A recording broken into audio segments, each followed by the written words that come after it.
Hey, Ethan here, and welcome to part 2 of the Namies. Now, if you haven't seen the first part, Best Picture, my shameless plug is in the description below. So, 2022, it was a decent year for gaming. I mean, we had a few major AAA games like Elden Ring, God of War, Horizon Forbidden West, but for the most part, it was just games that were hyped up and kind of flopped, or indie games I hadn't heard of until doing research on games that came out in 2022. And I actually did have to do some research on that because there weren't a lot that stuck out to me. And by research, I mean a single Google search. Of all those new games, I played an astonishing 9, 4 of which were PS5 ports slash remasters, and I'm not going to count those. This is my list, I make the rules. And I think 5 is like the bare minimum to do this kind of list award thing. So here are my very carefully curated nominees for the Namey Game of the Year. Now, the first nominee is none other than Elden Ring, made by From Software. Welcome, Tarnished, to the lands between, where nobody can die. There's this special ring that the user can control the world with, but it's not actually a physical ring. It's not the same as Sauron's. This is more of a metaphorical concept represented by intangible sigils. That's a tongue twister right there. But this metaphorical ring was broken and then destroyed the piece or something. I think that's why nobody can die. And honestly, I don't really know the story because it's not straightforward whatsoever. But what I do know you have to do is kill the gods, fix the ring, and then you get the world to control how you want. I'm going to be honest, I have no clue how the game ends. I did all 3 endings. I just genuinely couldn't figure out what any of it meant. Now, either I'm dumb, didn't pay attention, or FromSoft games are terrible at telling a direct story, and anyone who claims to know what's going on has either really just watched a bunch of YouTube videos explaining it to them and regurgitate said videos because nobody has the time to scour through every item description to piece together the narrative labyrinths that are their plot. But I digress. You have a massive and equally confusing open world to explore, where you'll find or fight all sorts of different things. There's this giant golden tree everybody worships, a continent the rot has consumed, a sexy General Grievous, dragons, a living Iron Maiden, and not the cool British guys. Hands, fingers, good boys, bad boys, more dragons, this thing, rats, dogs, heroic charge, you, more freaking dragons, shit-eating cannibals, the literal devils according to everybody but me because I beat them in one try. And, okay, this is another dragon, but the design is actually really cool. I kind of want that as a tattoo. The point being, it's a vastly creative game with something to find around every corner. And like every other Souls game, because let's face it, this is just Dark Souls 4, it's equally as hard as it is rewarding, and I love that about it. It's a blast to play through and experiment with all the different weapon builds and spells and shouts and summons and so on. 2022 was off to an incredible start. The second nominee, believe it or not, is LEGO Star Wars The Skywalker Saga. I know, win a LEGO game in the top 5 games of the year? Remember, I only played 5 new games this year, so it gets nominated by default. Same thing goes for the next one. But sarcastic comments aside, Skywalker Saga really was a worthy successor to 2007's The Complete Saga. And even if they got rid of a few things like custom characters, it's still just a genuine, fun, lighthearted experience to go through. Now, as the name implies, you play through a LEGO version of every mainline Star Wars movie with that signature LEGO game humor. I do have 2 complaints though. 1, they shortened each movie to about 5 levels, which felt really restrictive and cut out some scenes that should have had levels with them. Some things that come to mind is the Trade Federation ship at the very start of Phantom Menace. I think that was an iconic one in the original games, and I don't know, it feels like they should have included that. They should have done an Order 66 level, a Dagobah level would have been cool, and a flight mission to destroy the Death Star too. That was actually one of my favorites in the original game, and I was disappointed to not see anything like it come back. But, side note, I do love the flying missions in this game. They feel like they're right out of Battlefront 2. But, while the main levels are short and few, there are some non-replayable missions in the open world that are used to get the story across.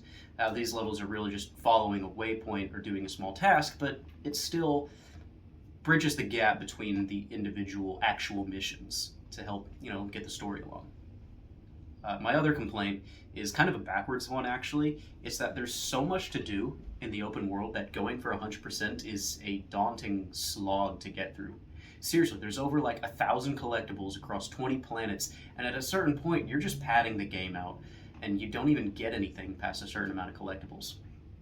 Don't get me wrong, still a good game, good simple fun, and there's a lot of exploration, and it is cool. Nearly every planet seen from the movies is visitable. There are hundreds of characters to run around with, and like I've been saying, it's just an overall fun time. I wouldn't go spend $70 and hundreds of hours playing it, but hey, if you can pick it up on Game Pass or rent it for a weekend, just play it with your brother, something like that, it's fun. Nominee number 3 is a weird one, and I might actually lose some credibility for this, but it's Modern Warfare 2, done by Infinity Ward. Now, putting a Call of Duty game as contender for Game of the Year sounds crazy, but here we are. And I'm also a liar because I haven't played the campaign and therefore can't fairly judge the whole thing. But I'm kind of grasping at straws to put games in this list, so I'm throwing this on here.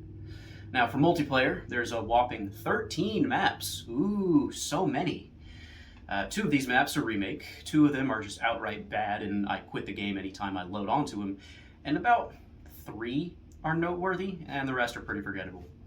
There's a number of extra maps actually within Warzone that aren't in multiplayer for some reason, like they have Dome from Modern Warfare 3 in its entirety, and I'm going to guess that they're going to put that in later as a content update and then praise themselves for giving out free maps that they've already made. I don't even want to open that can of worms. Activision really pisses me off sometimes. But good things about the game, there's a lot of guns customization. Although a lot of it's locked behind having to upgrade some other gun for seemingly no reason, which I somewhat dislike, being able to change, every aspect about your gun, tune the attachments, you can change like the receiver if you want it to fire 5.56 rounds, or you can get an M4 and swap it out to have a P90 magazine. It's really cool. There's a short time to kill, which, depending on what kind of player you are, is a good or terrible thing. And again, about 10 decent-ish maps. There's also Warzone, but I'm god-awful at Battle Royales and can't really give an assessment on it. My friends say it's good, so there's something. And finally, we have DMZ, which is sort of like a tweaked Battle Royale with missions and bots to fight against players. It's a fun mode to play every once in a while, although personally it's too slow for me to play continuously. And the enemy bots aren't balanced at all. They used to be. Then the devs updated the games and then gave them pinpoint accuracy with a ridiculously large amount of health. Wait, isn't this supposed to be a positive list for Game of the Year? I think you can tell what game isn't winning. Nominee 4 is the ever-hyped God of War Ragnarok, made by Santa Monica Studios. Now, God of War Ragnarok, what is there to say without spoiling the last game? Actually, no, I'm going to assume that if you cared about spoilers for the 2018 entry, you'd have already played it. So, picking up a few years after that game, Kratos and Atreus are surviving the brutal Fimbulwinter, the first stage of the apocalyptic Ragnarok. Kratos wants to stay safe at home and protect him and his son from a prophesized death, but little does he know, Atreus has been going off on his own to find out what happened to the remainder of his people, the Giants. In his search, he finds the true prophecy of Ragnarok, one where Odin doesn't win, but instead is defeated by a new warrior. And I'm going to stop there, but it's a spectacular adventure throughout the 9 realms with memorable characters both new and old. There are themes of loss, letting your child go out on his own, rebellion, and putting your wishes aside for the greater good, just to name a few. It's got a simple yet deep combat system where you start with a few basic attacks and upgrade your movesets to be able to chain together different combos and special attacks, and that actually describes like half of all games. Anyway, most of the characters are extremely likable, even the antagonists. There are parts of the story that go into why some of the antagonists are doing what you're doing, and the game almost gets you to try to agree and sympathize with them, which I always love. This is a game that you're going in 100% for the story, and not only does it meet expectations, but it hits a home run. The 5th nominee for the NAMI award is the Callisto Protocol, made by Crafted, who I believe is made up of the old director for Dead Space. So, in this spiritual successor to the aforementioned Dead Space, you play as Jacob. He's a cargo pilot who crash-landed on the frozen moon of Callisto, which is a real moon of Jupiter, by the way. You can see the planet throughout the game, and it's just straight up beautiful to look at. I'm a sucker for anything space and astronomy related. Anyway, due to a reason I won't get into, Jacob is arrested after being found and is thrown into Black Iron Prison, where he gets a whole one night of peace before a "we swear they're not zombies" zombie outbreak is let loose in the prison. It's up to Jacob to escape and uncover the truth as to what exactly is going on Callisto. And I think it delivers. It's an interesting story to go through, and it does its atmosphere really well. But to be completely honest, it's kind of held back by bare bones gameplay. Once you figure out how to do a 3-hit combo and dodge, you've figured out how to beat every enemy. And it's not even like there's a dedicated dodge button. You have to use your left stick and go to the left or right based on how the enemy's attacking. But it's kind of, the AI is a little questionable, so you can just wiggle the left stick back and forth and you'll never get hit. Once you figure that out, you've finished the game pretty much. There are a good variety of enemies, though. It's not like you're just going against the same guy every time. Some of them turn invisible, some are suicide bombers, some spit at you, some climb along the walls, and there are some guns you can pick up on the way to shake things up. But all in all, I don't know, it feels like the gameplay was an afterthought. It meets the line of being fun, but it doesn't go above and beyond. But don't take that as a huge negative, though. I still enjoyed playing it, and I was left wanting more. Speaking of wanting more, though, it's a super short game. I got all the trophies for it, and I played on the hardest difficulty, and I still beat it in about 12 hours. I liked playing the game, and I was grateful to get it as a gift, but if you're on the fence about Callisto, I would recommend just watching it on YouTube. Now, time for the winner, which, let's be honest, it comes down to either Elden Ring or God of War. Everything else is just filler and probably wasn't nominated by most of the big game outlets. So what's my game of the year, and winner of the second ever Namey? Well, clearly, it's Stray. All hail Cat Simulator. Look at this guy. Holy shit, he's adorable. I'm kidding. My real game of the year goes against the grain. It's God of War Ragnarok. While Elden Ring was a fantastic experience, I feel like the cinematic nature of God of War gives it the edge. You have one of the best stories made by a PlayStation studio with an iconic series that's been around for 17 years.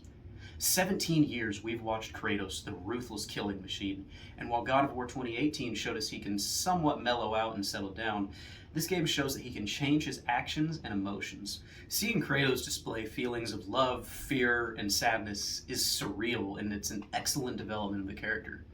You get to watch Atreus figure out who he is and what his destiny is going to be. There's a subplot with Thor and his family working out their own issues.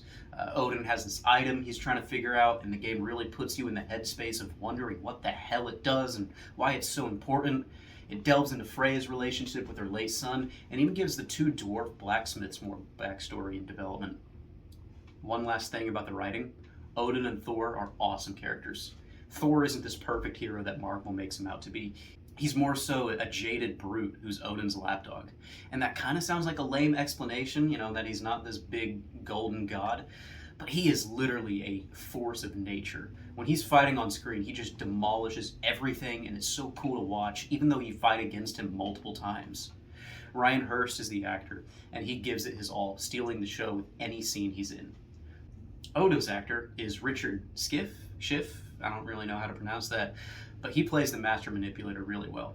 He's sketchy, yet seems trusting at times. He's cruel when he chooses to be, which is often, and yet he seems desperate when it comes to certain things. And that's all I really want to say about Odin without spoiling.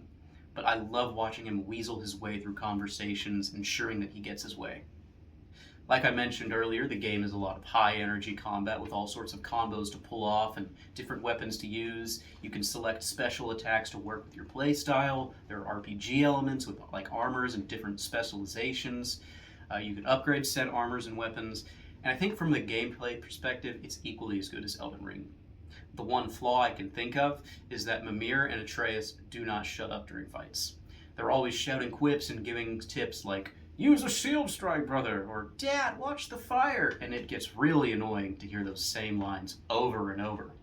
And they do this with puzzles too, if you take too long, and it feels patronizing, like the devs think I'm too dumb to figure out the game. But honestly, that's just nitpicking. Everything else in God of War Ragnarok is just about flawless, and I haven't even covered the exploration. There are 9 realms to explore, each with its own unique feeling, scenery, and lore. You have the jungles of Vanaheim, where you can change the time of day to unlock new areas. There's Svartalfheim, the home of the dwarfs, with its hot springs and vast cave systems to explore. Midgard is a frozen tundra if you're into that aesthetic. Alfheim's got its grand temple and deserts. There's volcanic world Mustafar, Niflheim, and I probably sound like the biggest dork in the world right now, but I don't care. I love getting sucked into fantasy worlds like this and just basking in otherworldly sights and witnessing something that would be impossible in our world. God of War Ragnarok isn't just Game of the Year, it's probably the best game on the PS5 and one of Sony's greatest games ever. It's in my personal top 10. I think I put it at number 7. Ragnarok wins my Namey Game of the Year and earns a 9.5 out of 10. The backseat gaming from your companions does hold it back a tiny bit. Anyway, I'll see you in the next one. Use a shield strike, brother! She's using the light to heal herself! Shield strike! Use a shield strike, brother! Shut the fuck up! Shut the fuck up!